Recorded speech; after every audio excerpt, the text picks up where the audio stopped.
Coming up next on Passion Struck. One of the things when it comes to grit, I think it's so important to have grit and to keep working hard. But when it comes to mental strength, I think one of the key differences is recognizing that it's okay to give up sometimes.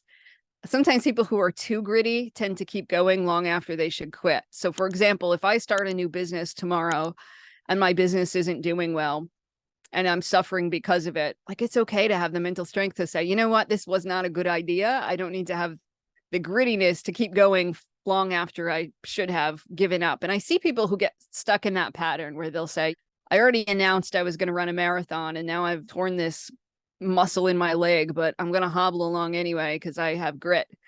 And I want them to know it's okay. Sometimes it takes a lot of courage to give up, to abandon your goals, to say that didn't work right now. I'm going to focus on something else. Welcome to Passion Struck. Hi, I'm your host, John R. Miles, and on the show, we decipher the secrets, tips, and guidance of the world's most inspiring people and turn their wisdom into practical advice for you and those around you. Our mission is to help you unlock the power of intentionality so that you can become the best version of yourself. If you're new to the show, I offer advice and answer listener questions on Fridays. We have long-form interviews the rest of the week with guests ranging from astronauts to authors, CEOs, creators, innovators, scientists, military leaders, visionaries, and athletes. Now, let's go out there and become Passion Struck. Hello, everyone, and welcome back to episode 375 of Passion Struck, the #1 alternative health podcast. And thank you to all of you who come back to the show weekly to listen and learn how to live better, be better, and impact the world. I am so excited to announce that my new book, Passion Struck, is now available for pre-order, and you can find it at Amazon or on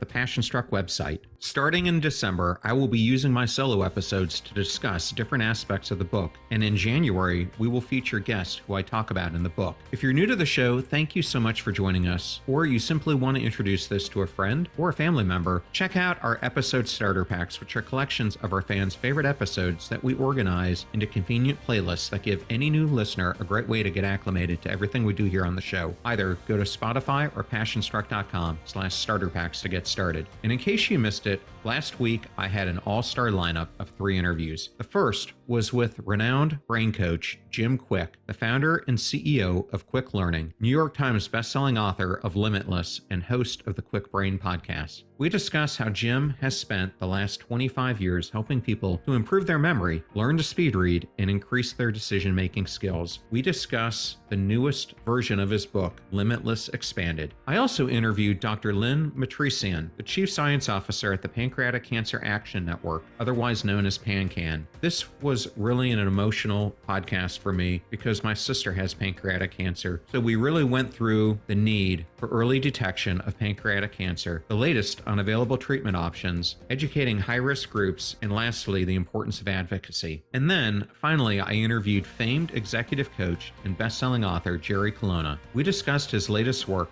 Reunion, Leadership and the Longing to Belong, where Jerry invites us into a discussion on how leaders can spearhead the creation of truly inclusive environments. I also wanted to truly thank you for your ratings and reviews. We now have over 25,000 of them globally on Apple Podcast alone. Thank you so much for your support. And if you love today's episode, we would appreciate you giving it a 5-star review and sharing it with your friends and families. These mean so much in bringing more people into this community where we can bring people so much hope, meaning, and inspiration. And I know we and our guests love to see comments from our listeners. Today, I have the immense privilege of chatting with the incredible Amy Morin. Widely known as a pioneering psychotherapist, Amy has been dubbed the self-help guru of the moment by The Guardian and a thought leadership star by Forbes. She's the award-winning host of the Mentally Stronger with Therapist Amy Morin podcast, and her international bestsellers, including 13 Things Mentally Strong People Don't Do and 13 Things Mentally Strong Women Don't Do, have enlightened readers in more than 40 languages, selling over 1 million copies. Together, we'll delve deep into the heart of mental strength. We'll unpack the critical habits that often hold us back, the power of resilience in the face of adversity, and the actionable steps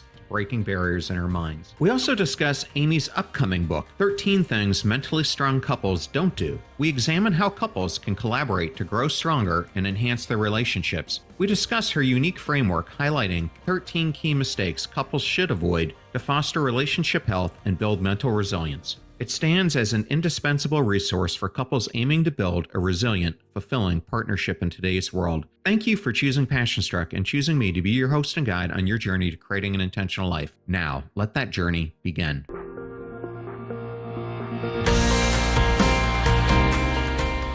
I am so absolutely thrilled today to welcome Amy Morin to Passion Struck. Welcome, Amy. Thank you so much for having me on your show.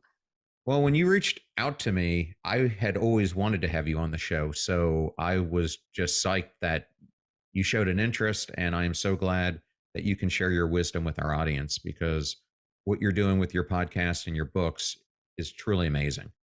Well, thank you. I've been a fan of your show for a while. So I was like, we must cross paths one of these days. And of course, it led to this incredible discussion about boats, which was always fun to have. Well, that's where I was actually going to start because as you and I have discussed previously before this podcast, you and I both share a love of sailing. And I was hoping you could tell the audience the story of how you and your husband found your way to living on a sailboat in the Florida Keys.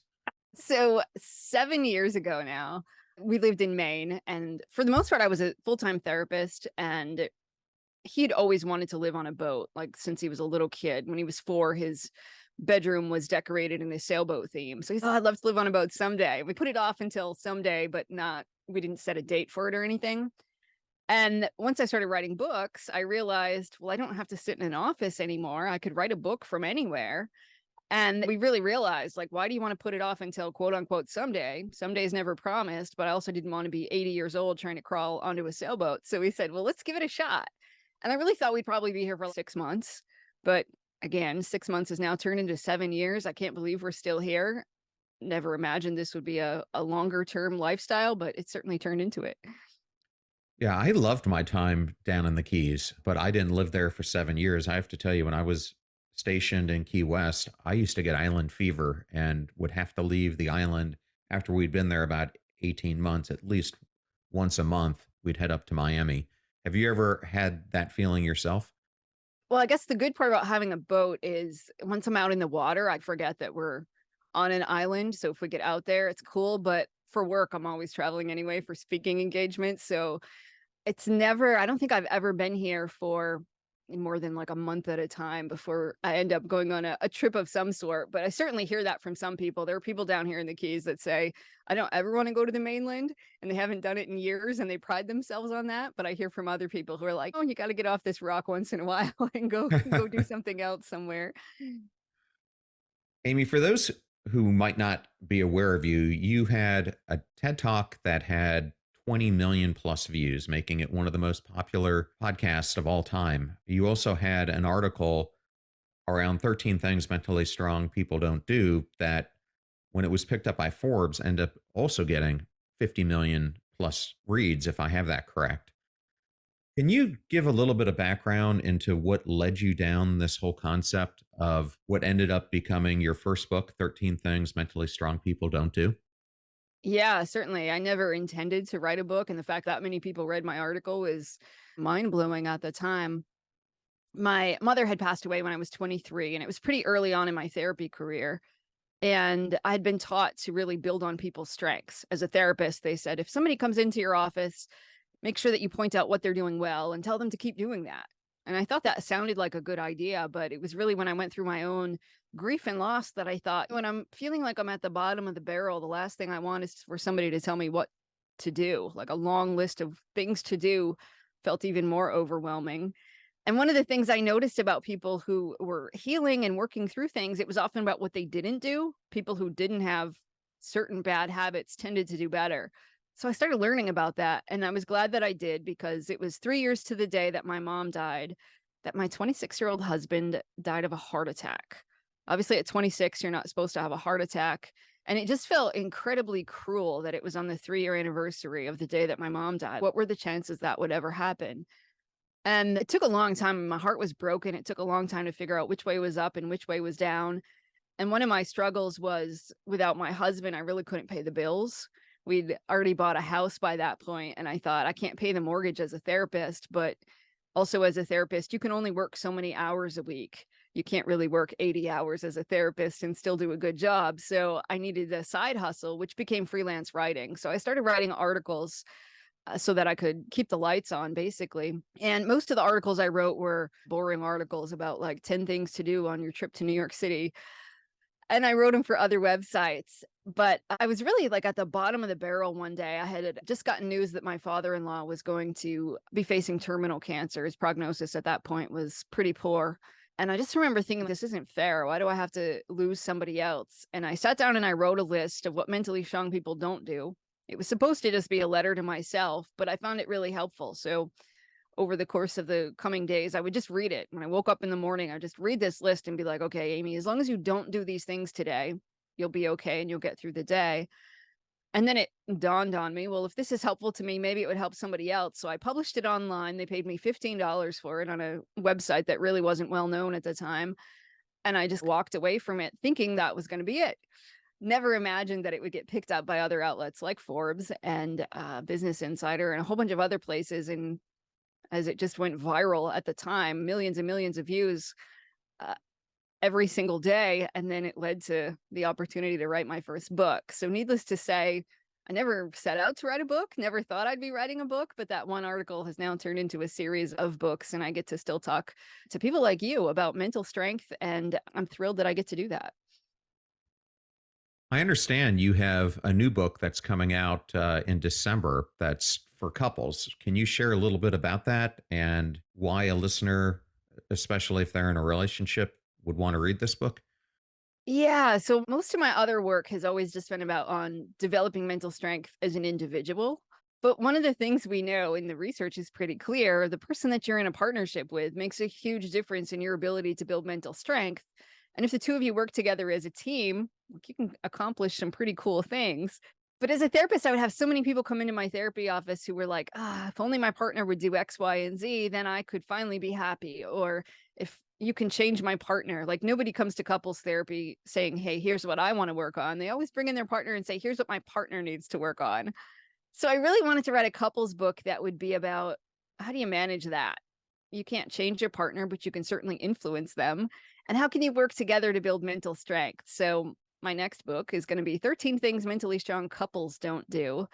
And one of the things I'm really excited about is that I partner with BetterHelp. So if anybody pre-orders the book on my website, you just go to Amy Morin, lcsw.com/couples and show that you've pre-ordered the book, and we'll give you a month of therapy at BetterHelp completely for free.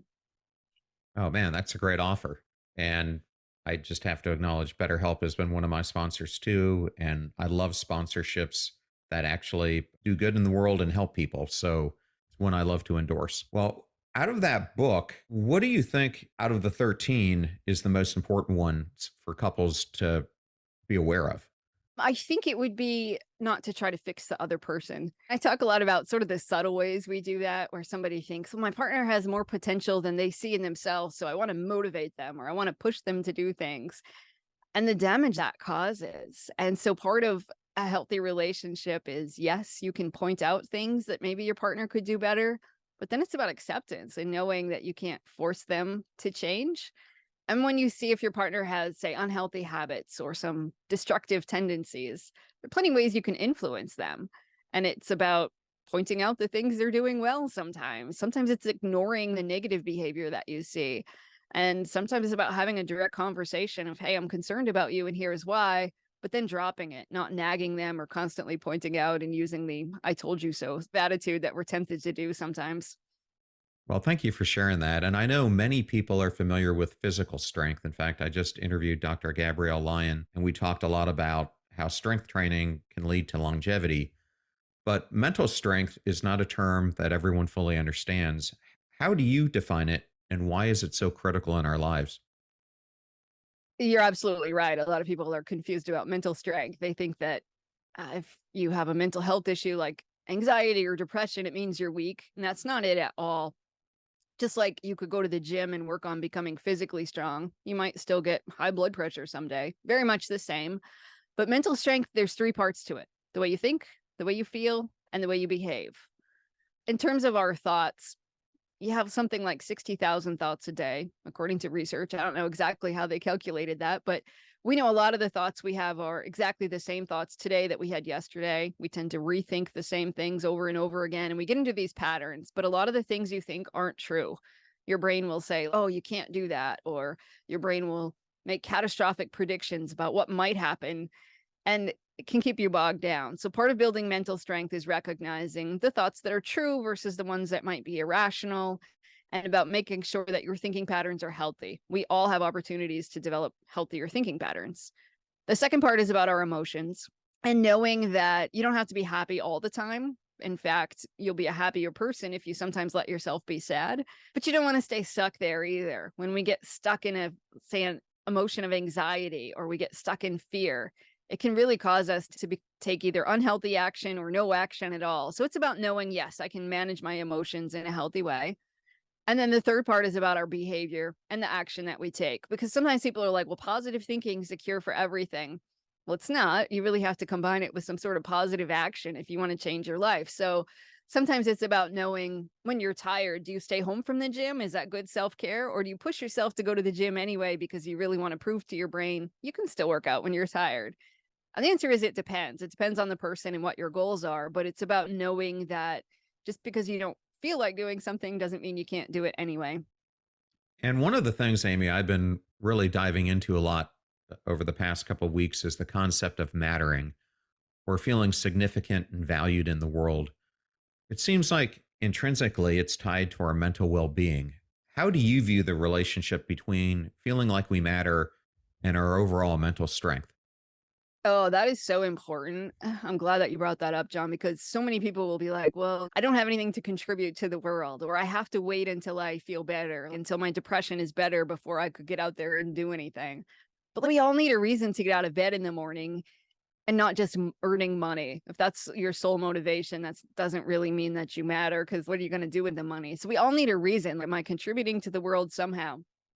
And we don't necessarily, I don't think people need like some sort of huge purpose in life, because I think some people get bogged down into thinking, well, I don't know my life's purpose. And you don't have to say you're going to change the world or build a school in another country or anything like that. Your purpose might just be that you smile and make people's day better once in a while, or that you check in on your friends, or that you're somehow contributing to making the world just a little bit better than maybe it was yesterday. So for people that I work with in my therapy office, we'll try to figure those little things out. What can you do today? And when people develop some sort of strategy that helps them feel like they matter, I think their whole world changes. I've worked with people who aren't able to work for one reason or another, a physical disability or a mental health problem. And so they'll often say, I sit home and I watch TV all day. And they really don't have that reason to get out of bed. So we'll try to figure out, well, what else could you do? And I worked with this one woman, and she just started knitting scarves, and she would donate them to a homeless shelter when she was done. Her entire world changed because now she knew, like, when I get up in the day, I have a job to do. And that makes such a big difference. Or for elderly people in a nursing home, if they have a plant to take care of, they live way longer, right? Just because they have a plant to water every day. So we all need to know, what am I doing in this world? And life is short. So how am I going to contribute and make it a better place? And we all have skills, strategies, things we can do with our time so that we do matter. I find for me, one of the easiest ways, if I ever feel like I'm in a state of unmattering, is to go out and help someone, because oftentimes we get this feeling that in order to serve people, we have to serve a large amount of people. But to me, it's a ripple effect. If you go out and help one person, I think it pays it forward and it ends up creating a ripple effect from that one action. And it certainly makes you feel the compounding effects of the difference that you've made on another person's life. I think So, so too, because I think sometimes people think it has to be like a very formal way of volunteering. Like, I'm going to serve in the soup kitchen on Thanksgiving, but it doesn't necessarily have to be that. You can certainly say you have an elderly neighbor, maybe you mow their lawn, or you have somebody who needs help right in the moment carrying something heavy. Like, you can certainly help people throughout the day, and just look for those opportunities, and I guarantee they're there. yeah, I have a great story along those lines about a friend of mine. He happened to randomly enter this restaurant, not knowing that there was a local television crew filming what people would do when they're faced in situations of would they give an act of kindness or not. And so they purposely set this thing up where this woman orders all this food and she's got multiple kids, and they wanted to see what the reaction of people in the restaurant would be. And my friend Tony, immediately upon recognizing it, goes over and takes all the things from her, is comforting the kids, helping her throughout the whole thing. And they ended up showing him on TV later that night, unbeknownst to him, as the Good Samaritan who helped someone out. Couldn't pay for positive press like that, but it just shows you how important kindness and these meaningful acts are to the world. Absolutely. And just going through the line at the grocery store, like, give the clerk a compliment, notice something good about them, and you smile at people and look them in the eye. I think so often we go throughout our day with our head down, just trying to get to what's next without really noticing what's going on around us. But if you notice, yeah, there's always opportunities to be kind to other people. Amy, on this show, we talk a lot about the power of intentionality and how it interweaves with grit. In your view, how does mental strength interplay with grit and our intentions? Yeah, I think there's definitely a huge overlap. And one of the things when it comes to grit, like, I think it's so important to have grit and to keep working hard. But when it comes to mental strength, I think one of the key differences is recognizing that it's okay to give up sometimes. Sometimes people who are too gritty tend to keep going long after they should quit. So, for example, if I start a new business tomorrow and my business isn't doing well, and I'm suffering because of it, it's okay to have the mental strength to say, you know what, this was not a good idea. I don't need to have the grittiness to keep going long after I should have given up. And I see people who get stuck in that pattern where they'll say, I already announced I was going to run a marathon and now I've torn this muscle in my leg, but I'm going to hobble along anyway because I have grit.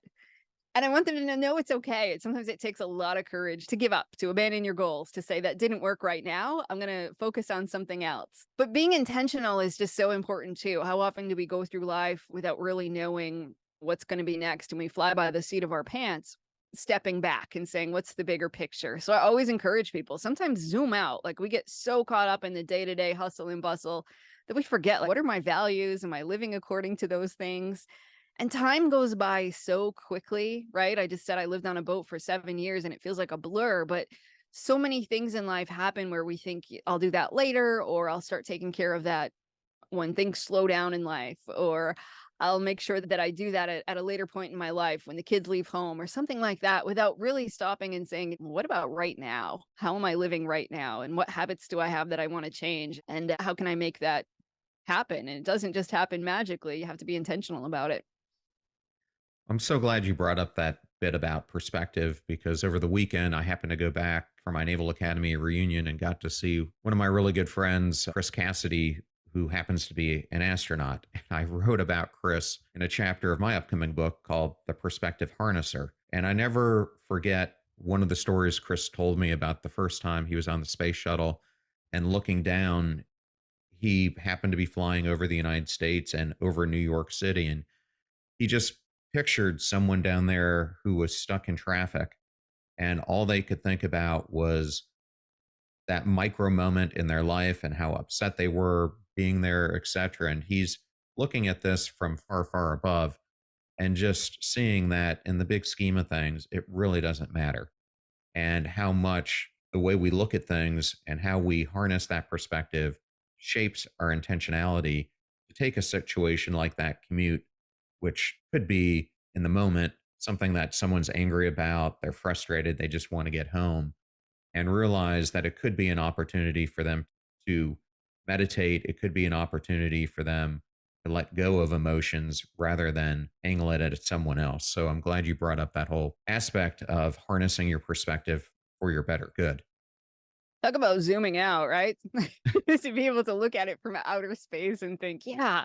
And the problems that we have aren't unique to us. There are millions of people who are struggling with very similar things at any given moment. But sometimes we think, oh, my life is harder than everybody else's, or why do I have to go through all of these things? But in the bigger picture of life, a lot of those little things have the opportunity to either get us bogged down and caught up into the weeds, or yeah, we can use them as opportunities as well.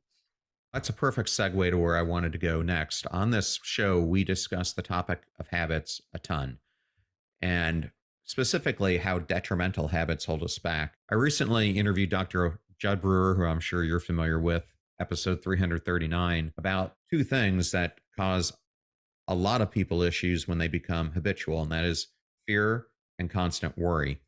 In your work, you often talk about habits and behaviors that mentally strong people should avoid. How does one sense of mattering, like we talked about before, influence their vulnerability to navigate these negative habits, such as fears or worries? Oh, that's a great question. I think for a lot of people, they think that they're not good enough in the therapy office. Almost everything that we talk about often boils down to people feeling like I'm not good enough. And therefore, either I don't matter, or they also then tend to think, well, my bad habits don't matter as much, or I'm not good enough because I'm not worthy of building a better life, or I'm not good enough because I can't handle my anxiety. So therefore, I have to always indulge in this thing that I do when I'm anxious or lonely or scared. So I think all of it really comes together where people feel like, all right, I matter enough that I can be kind to myself, and I matter enough that I should address these issues instead of just ignoring them and sweeping them under the rug. I know so many people get caught up into thinking that their lives don't matter. So therefore, who cares if I struggle with this issue, or who cares if I never solve this problem? And sometimes it's about helping them figure out, like, deep down you care, and here's how we can make that different, and here's how, if you start making these changes in your life, you're going to feel like you matter. But sometimes you have to take that leap. I'm going to change my life by quitting drugs or alcohol. Even though I don't feel like I matter now, there's a chance that once I do these things, I'll start to feel better.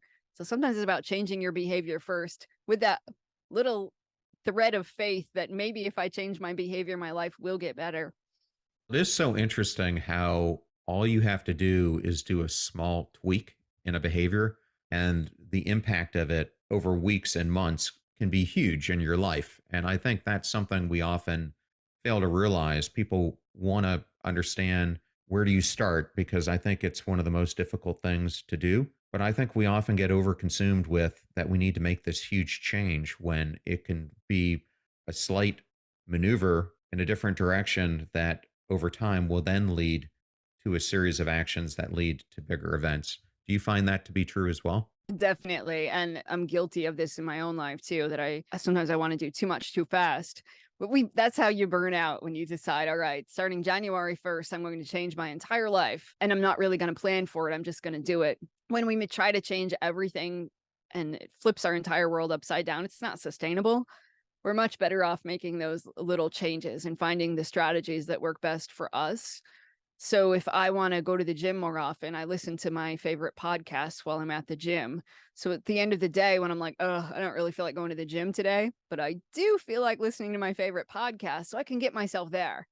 Or if we start to pair things with habits we already have, like we know, hopefully people brush their teeth twice a day. So while you're brushing your teeth, what else can you do? Meditate, or maybe right after you brush your teeth, you spend 10 minutes listening to your favorite podcast or app or something like that, just so that you can get yourself in a good headspace before you go to bed or before you start your day. So there are all these things we can do. And yeah, it absolutely doesn't have to be these huge leaps. Because sometimes people will say to me in my therapy office, okay, I'm ready to change my life. And they give me this whole list of things they want to do, and they want to start next Monday. And sometimes they're like, let's start smaller. It's a little thing. What are you going to do after work instead? Or when you communicate with your partner, how do you want to do that a little bit differently? And then it often has a snowball effect. Once you start those little things, then it leads to bigger and bigger changes over time. But you don't want to do the shock to your system necessarily. There are some cases where somebody's like, I'm going to move across the country and completely change everything all at once. And sometimes there are those experiences where people are like, okay, because I'm in a new place, it becomes easier to change my habits, and they do make bigger changes all at once. But those are the outliers. Thank you for sharing that. And Amy, one of the things I have seen on this podcast since I started about 3 years ago, and I'm sure you've seen this longer than I have, given that you are a therapist, is that mental health disorders across the board are on the rise, and they only seem to be getting worse. How do you see the evolution of mental health discussions in the context of broader mental health awareness? Oh, yeah, that's a great point, because we know from the research that mental health issues have definitely gotten worse over time. They're more prevalent. And even though we've had, say, the invention of like antidepressants and more medication options, more treatment options, mental health issues are still more prevalent than ever. Of course, there's some theories to that. For one, our grandparents weren't necessarily diagnosed with mental health issues because we didn't have the same options available that we have now. But part of it is also the world that we live in, that sitting behind a computer all day long, having our phones on all the time. We spend less time in nature. We spend less time socializing with people in person. People are struggling with the need to buy more things and financial stress, and the world is changing. And I think one big issue too is the news. It used to be that you'd sit down as a family and maybe the news would be on at 6 p.m. and by 6:30 it was over. We know that having consuming news for a few minutes increases our stress hormones in our body, our heart rate goes up, and it takes a while to de-stress. Well, now we live in a world where people are getting alerts on their phones all day long, and it keeps you in a heightened state of alert as you can easily check your phone, or you're checking social media and people are talking about the news almost constantly. And the idea that we're always constantly connected to other people. And I'm not against technology. I think we have an incredible ability to use our smartphones as a way to build mental strength every single day. And we have our laptops that can help us become mentally healthier, but only if we use them correctly. And our world isn't designed to encourage us to do that. It's designed to keep us hooked on social media and to keep us coming back for news. So I think there are so many factors right now in the world. And I'm glad that we're talking more about mental health and that people are starting to normalize it, and that therapy has become something that's not nearly as embarrassing for people to go to or as scary. About 20 years ago, when I started as a therapist, a lot of people felt like if you went to therapy, it meant you were broken and it was embarrassing. Or if you went to a therapist, there's something really wrong with you. I think that's come full circle where people are like, I'm doing well in life, but I'm still going to check in with the therapist just to see if there's anything I want to improve on, or I just want to run something past somebody. And just like if you go to the dentist, nobody's like making fun of you for getting your teeth checked. Now we're like, oh, that's good. You're talking to a therapist. That's a wonderful thing. But I do think we run the risk of, say, celebrities who are like bragging about, well, I used to have panic attacks, but I'm better now. And it almost makes it seem like you shouldn't talk about a mental health issue in the moment. It's okay to talk about, I battled depression 20 years ago, but look at me now, I'm great. But for a lot of people, mental health issues are ongoing. It might be something that they experience for decades. So I like when we see people talking about it like right now, when somebody can say, I'm struggling right now, and here's what I'm working on, here's what I'm doing, in a way that makes it feel like it's normal. Because it's much easier to talk about it in the past tense, something that you've overcome and you're doing amazing. But that's not always what happens. Sometimes people struggle on and off for the rest of their lives with certain mental health issues. Yeah, I know for me, when I was younger and I would hear people tell stories that they were depressed or something else, it was hard to fathom what they were going through because I had never myself had those feelings. But as I got older in my life and faced the challenges that many of us face with adversity, trauma, loss, I reached a point where I was so emotionally numb, I forgot who I was. And I know people around me didn't realize it because on the outside, I looked like I was perfect, but inside, I felt like an empty shell. And I think it's hard sometimes for maybe some of the listeners who haven't had to deal with feelings like that to understand this from the other side of how real this is and how debilitating it can be in someone's life. Because I lost the urge to want to go to work, to want to be a parent, to want to be the best partner. And it's something that I wouldn't wish on anyone else. And one of the main reasons I do this show to try to help people see this from a different perspective, like you being on this show. What are your thoughts about that? Absolutely, that people will often be like, well, just get some fresh air. This is the advice they'll give to somebody who has some depression, or you shouldn't stay in bed so long. And comments like that often are just so frustrating for people who are struggling, because when other people clearly don't understand, they offer advice. I had somebody that had a severe anxiety disorder, and her mother kept telling her, "We probably just dehydrated. You should drink more water." She doesn't understand. And so then it's every time I talk to her, it feels invalidating, or it's tough to take that quote unquote advice from somebody. And so for somebody who hasn't been there, I think it's important to just recognize, like, how did you feel in the worst moment of your life? And what if that were amplified and you felt like that every single day? We all have a bad day or we go through a rough time. And people will be like, yeah, but I didn't stay stuck in that. Well, what if you couldn't get out of it? What if you had just, say, lost a loved one and you felt like you were really heartbroken, but you felt like that day in and day out and you didn't know why? And it just kept getting worse and worse. And that anything you tried to do maybe didn't work for a while. And when people can think about it, I think from that angle, it just gives them at least a little glimpse of what somebody goes through. because sometimes those things don't work. We'll say, and as a therapist, we'll encourage people to try different things like exercise can often be a good remedy for depression. But when people are really depressed, like they're not going to go running 2 miles. And so it's tough for people to even imagine that anything would work because your brain lies to you. And when you're struggling with depression or anxiety, your brain really lies to you. It will be like, well, no sense in trying this medication because it's not going to work for you. It works for other people, but not you. Or when you're anxious about something and your body's reacting and your heart's racing and your palms are sweaty and you can't even think straight and somebody's expecting you to write a report for work or they're asking if you can give a presentation at a meeting next week and you feel like you can't even breathe, let alone do these other things. Yet if you don't go to work, you're going to lose your job. And it's so difficult. And so my hope is that we will develop more empathy and understanding of people who are struggling and not place blame on them for not being able to, quote unquote, dig themselves out of this. I'm glad you brought up work because it was a tangent I wanted to go down at some point.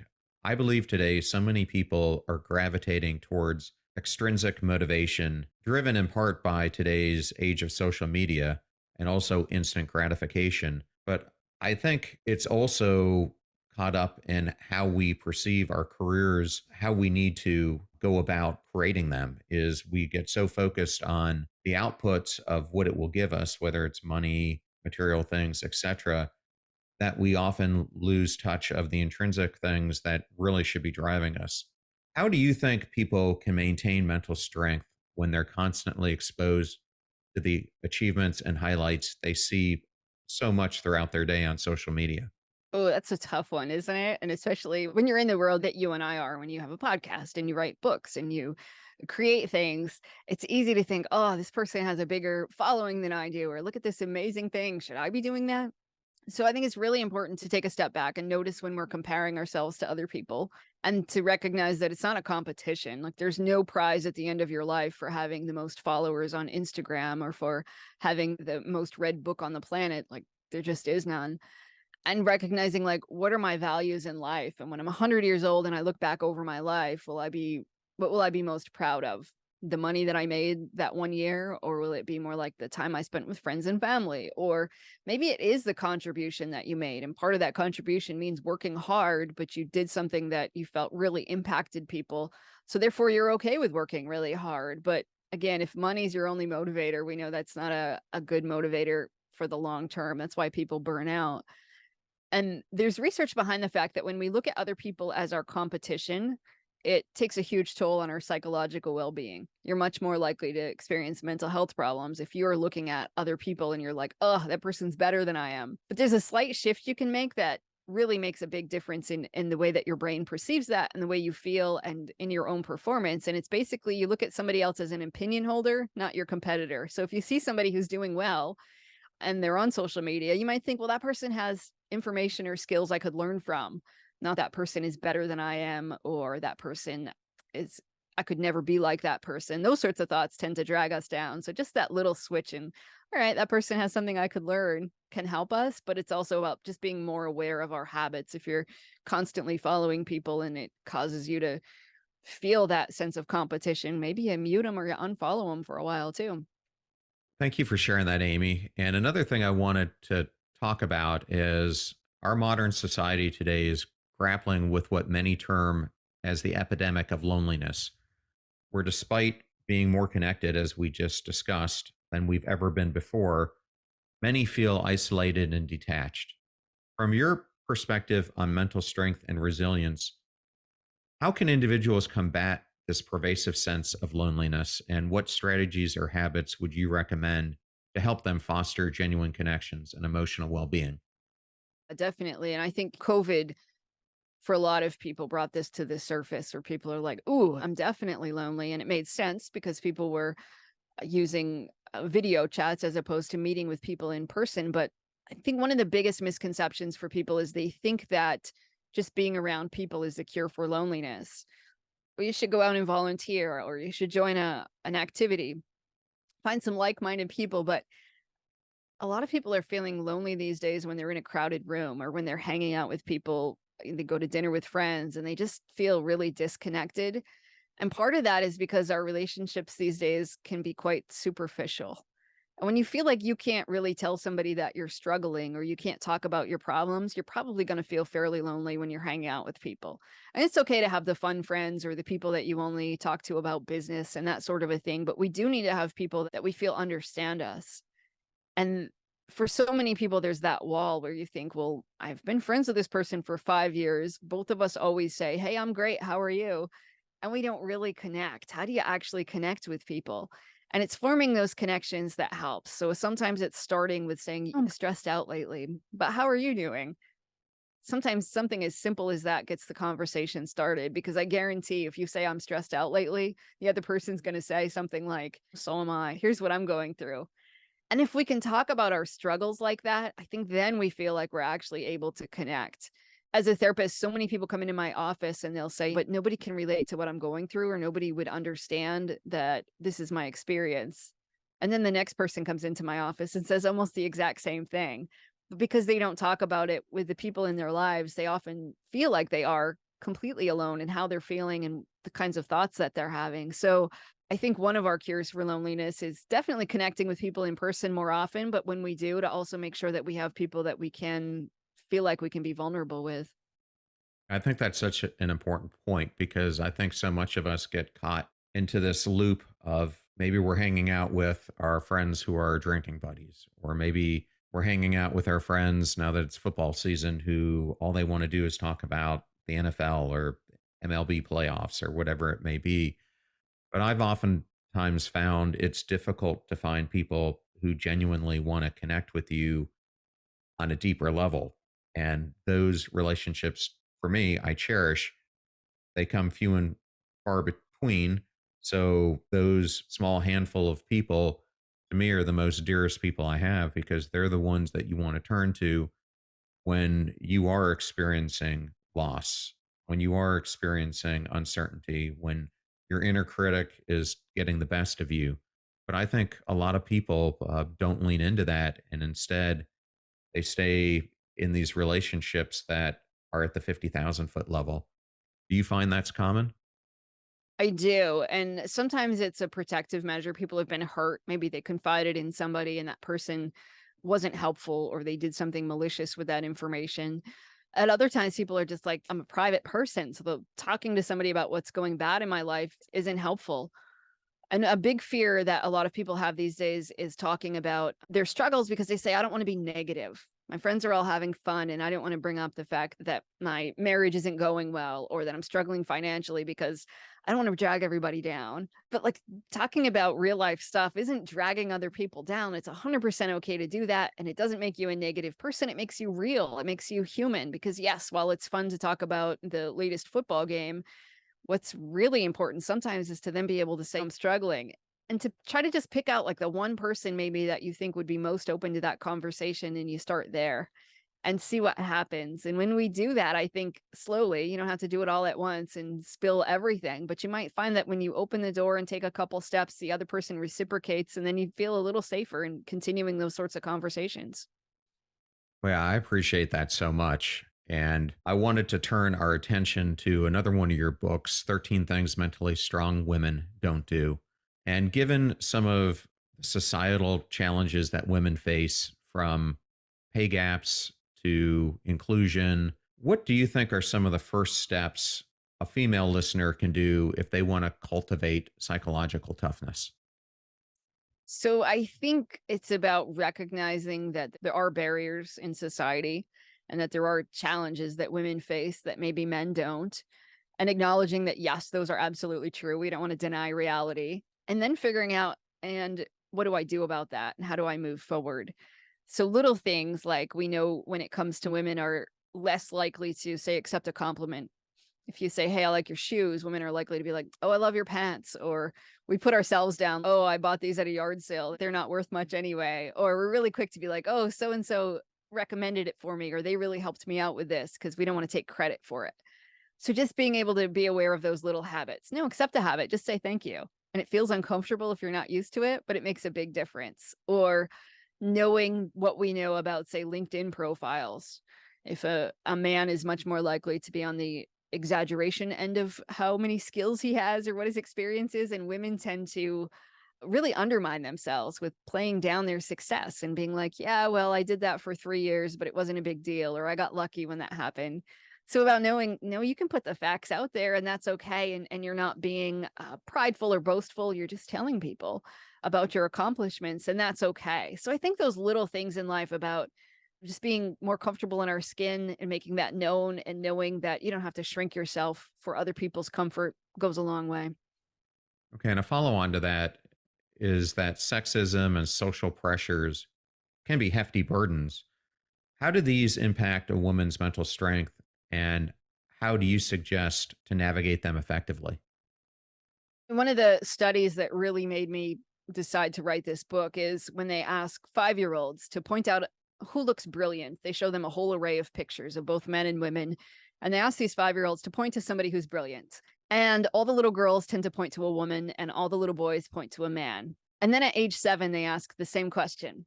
They ask these 7-year-olds who's brilliant, and all the little boys and all the little girls all point to a man. And you think, well, what happens between the ages of 5 and 7? Well, that's when we go to school. And when you start kindergarten, you learn about astronauts and scientists and presidents, and most of them are all men. And so that does take a toll on the way that we think about ourselves and about our potential and about the world. So I think it's so important to recognize those things and to start creating change and figuring out like, what can we do to make sure that there are some positive changes in the world. And I feel like we all have the power to make those changes and to start changing society as a whole. And it could be as simple as if you have a niece in your life, how do you influence them? Or if you have the opportunity to give a talk at a Girl Scouts group to talk about careers that women can have, I think all of those things make a big difference in the way that we're raising girls these days. Well, I think that's a great segue into your book, 13 Things Mentally Strong Parents Don't Do. In episode 335, I interviewed journalist and author Jennifer Wallace. I'm not sure if you're familiar with her. Yeah. Yes, she was on my show as well. Well, she has a great book, as you're aware, Never Enough, which is all about the impact of toxic achievement culture. And I've seen this firsthand because it's something my own kids experienced when they were in their teens. How do you think we can help kids break free from this cycle?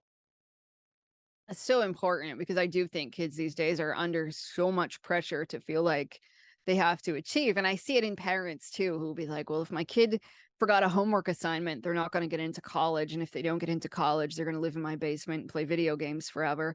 So they feel like if their kid forgets their homework, they have to intervene quickly. I'm going to run it up to the school, or I'm going to take my kid out of school so that they don't get in trouble for not having their science homework done in the afternoon. So I see parents going to great lengths. And to parents' credit, when I was a kid, we all forgot our homework once in a while, and like, the world didn't stop turning because nobody's parents were necessarily like running to the school and racing there to make sure that their kids had that competitive edge. In today's world, it's true. If you don't do these things for your kid, you might be the only parent who's not doing it, and your kid might get a 0 and all the other kids get 100, and it can then feel even more pressure, like that somehow your kid is falling behind. But I think it just goes back to knowing what your values are as a parent. And sometimes I'll talk to kids during the day, and then I'll give a talk to the parents at night when schools will hire me. And I'll often ask the kids a question, and I'll say, if your parent came into your parent teacher conference tomorrow, would they rather that the teacher said you're the kindest kid in the class or the smartest kid in the class? And 95% of the kids are like, oh, my parents want me to be the smartest kid in the class. And then in the evening, I'll ask the parents the same question. What would you rather? And the majority of parents will say, I want my kid to be the kindest kid in the class. And then I have some parents that are like, well, I want my kid to be both. But, and then I'll encourage them, well, ask your kid what they think your answer is. And either way is fine. If you want your kid to be the smartest kid in the class, that's your values. But for parents who really value raising a kind kid, I think it's important to take a step back sometimes and say, well, how often do I ask them, were you kind to somebody at recess today? Or am I more likely to ask them, how'd you do on your science test today? And there's so much emphasis on achievement throughout our lives that it's tough to really then be proactive and intentional about saying, okay, if I value kindness and being a good friend, then I should be asking about that, or I should be looking for opportunities to make sure that as a family, we're working on that too, and that we're demonstrating that it's not just about achievement all the time. Yeah, I can't agree more. And one of my kids had taken almost 20 AP classes, and we were faced with the situation where It wasn't the parents who were putting the pressure on the child. It was the child feeling that they had to do this because they wanted to get into the top schools. And then it's just a compounding thing because it's not only the AP classes and the grades, it's the volunteer hours. It's where you're showing that you're in the right social clubs, you're in the right athletic opportunities, and it just spirals out of control because there's only so much time in the day that a person has to do any of these things. If a parent finds themselves in the situation where their child is caught in this, what piece of advice would you offer parents to ensure that they're not inadvertently inhibiting their child's mental growth? So I think it's about having conversations to figure out, does your child actually love to play all of these sports, or are they doing it because it's going to look good on their transcripts? Or do they actually like to be the class president plus in all of these clubs, or is it more of the outside pressure? So I think with younger kids, you can set limits. Like you can do one activity per quarter, or we're going to work on two sports a year. And it's okay to set those limits and let kids then have some free time and make it known we're going to have family time on the weekends. We're not just going to be running from one soccer league to the next. And for older kids, I think, again, it's about just having those conversations. What are we afraid of? If you didn't do enough activities, what would happen? Or what are you hoping if you do 17 activities every quarter that you're going to get into Harvard, and if you get into Harvard you're going to get an amazing job someday? That's one path to success, but what are some other paths to success? And for us to talk about our own failures and limitations can be quite freeing for kids. When you make a mistake, talk about it. Or it's okay to talk about times when you failed or things that you've tried, and knowing that if their ultimate goal doesn't happen, if your kid is really set on going to a specific college, what's a plan B? And to share your own stories of maybe you didn't, I know I didn't get into the grad school I wanted to go to, but it worked out for me in the end. So having those conversations of what you had hoped for, maybe how you failed, and just opening up their mind a little bit to knowing that there's more than one path to success. Before we ended today, I did want to talk to you about the topic of vulnerability. Because I remember when I was earlier in my career, vulnerability was like a four-letter word that you didn't want to say. However, I recently interviewed author Jacob Morgan about the need for leaders to have vulnerability. However, I think gone on a pendulum swift from not talking about vulnerability to it being everywhere in the way that we're talking about people needing to have more of it. In your perspective, how should listeners view and embrace their vulnerabilities so they put it in the right perspective? Ooh, I'm glad you said that too. I actually just did an article with Fox News about oversharing at work and the dangers of that. Because I do think there's a balance to be struck. And sometimes people will overshare. They say too much to too many people. And I've even heard people brag about that. Well, I'm an oversharer, as if it's like a wonderful attribute. And I think genuine vulnerability isn't about, say, announcing everything to everyone all the time, but it's about knowing who you want to tell and why you want to tell them, or to admit that you're maybe struggling with something. So on one end of the spectrum, you have maybe a leader who says, no, I'm not scared about this change we're making. What could go wrong? Everything's going to go great. Meanwhile, they're standing there like in a cold sweat because they're actually scared too about a big change the company's making. So it's okay to say, I have some concerns as well, or I'm a little anxious about this also. Like those sorts of ways to be vulnerability was just making sure that the words that come out of your mouth are in line with your behavior and your feelings. It's one of the things we can tell when somebody's like, I'm so happy about this, but like you can tell they're not happy about it. Like that's leads us to then not believe the things that they're saying because we see them as inauthentic. So I think if we want to be vulnerable in a healthy way, sometimes it's about just making sure that you are able to be honest. And if it's a case where you can't talk about something publicly, you might make that known. Like, I have some feelings about this and I'm not in a space to talk about them right now. That still means that you're being vulnerable because you're not saying, no, I'm good. I'm happy about this. So to make sure that we have some boundaries so that we aren't announcing everything. If you had a childhood wound that hasn't healed yet, maybe you don't blurt that out in business meetings. But on the other hand, also knowing that we can talk about feelings at work. For so long, there was the idea that feelings don't have a place in the office, but that's ridiculous. The way that you feel when you walk into work that day is going to affect every business decision that you make. We know that you should never negotiate when you're sad because you're going to be a terrible negotiator. You should be careful of the decisions you make when you're anxious. Even if you're anxious about your grandmother's health issues, when you get to work, your anxiety spills over. So if your boss says, "Hey, I have this great opportunity for you," you're much more likely to be like, "No, thank you," because you're anxious about grandma. So it's really important to just take notice of how your emotions are affecting you and to try to make sure that your words are in line with the feelings that you have, but to know that you don't have to announce everything to everyone either. Amy, in your experience, what's the most underappreciated aspect of mental strength that people should be more aware of? I think it's about not always thinking that you're going to win, but feeling like you'll be okay even if you don't. So I'll hear a lot of people say things like, you should never have self doubt. You should always be convinced that you're going to win at all costs. But I think part of mental strength sometimes is knowing that you have limitations, and it's knowing that, yeah, I might not win, but I'm going to try anyway. And even if I don't win, I could still be okay regardless. So I think it's about letting go of some of the ego pieces and knowing that being mentally strong isn't the same as just acting tough all the time. Lastly, I haven't done this in a few episodes, but I'm going to do a short rapid fire round if that's okay with you. Sounds fun. Okay. What's one daily habit you swear by for maintaining your mental strength? Well, I run a timed mile, so I just run as fast as I can every single day. Sounds like torture to me. How about a book other than yours that has had a profound impact on your life? Ooh, I would say Mindset by Carol Dweck. Okay, that's always a great one. If you could have a chat with a historical figure about mental strength, who would it be? Ooh, that's a good question. Kind of a fan of Milton Hershey. So Okay. I would say I would be interested to go back and talk about business and his failures and how he succeeded. And then here's the last one since I brought up an astronaut earlier. If you were one of the Artemis astronauts and you were selected to be on the first mission to Mars, and once you landed, you were allowed to put in a single law edict for all of humanity on the planet, what would it be? Oh, I would say something about that we have to show kindness to people no matter what they're going through. I don't know how we would turn that into a law, but we'd figure a way to make that happen. Okay, love it. Amy, can you talk a little bit about your podcast and also give the listener a way to reach out to you if they would like to learn more about you? Sure. So my podcast is called Mentally Stronger with therapist Amy Morin. And every Monday we interview guests. Many of the guests that you've mentioned have been on our show. We talk to authors, experts, sometimes celebrities about what makes them mentally strong. And then on Fridays, I do a short episode. We call it the Friday Fix episode with a actionable strategy straight from my therapy office that can help people build mental strength.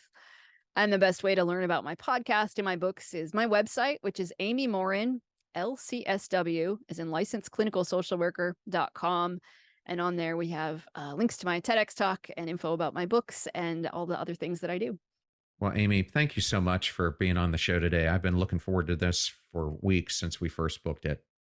Well, thank you so much for having me. It's been fun. I thoroughly enjoyed that interview with my friend Amy Morin, and I wanted to thank Amy for the honor and privilege of joining me on today's episode. Links to all things Amy will be in the show notes at passionstruck.com. Please use our website links if you purchase any of the books from the guests that we feature here on the show. All proceeds go to supporting the show. Videos are on YouTube at both John R. Miles and Passion Struck Clips. Advertiser deals and discount codes are in one convenient place at passionstruck.com/deals. You can sign up for my work-related newsletter titled Work Intentionally on LinkedIn. You can catch me on all the social platforms at John R. Miles, or you can sign up for my personal development newsletter, Live Intentionally, either at passionstruck.com or johnrmiles.com. You're about to hear a preview of the Passion Struck podcast interview that I did with Drew Plotkin, author of Under My Skin. And in our interview, Drew discusses the roller coaster ride that has been his life, painful secrets from his past, along with his own techniques and tools for navigating life's never-ending trials of valleys and peaks. In life, there are times where you need to hit the gas and you have to stop thinking about, well, I'm on a losing streak. Well, this just happened. Well, I had some bad luck the last few days, the last few weeks. It's easy to get into a rut or a slump.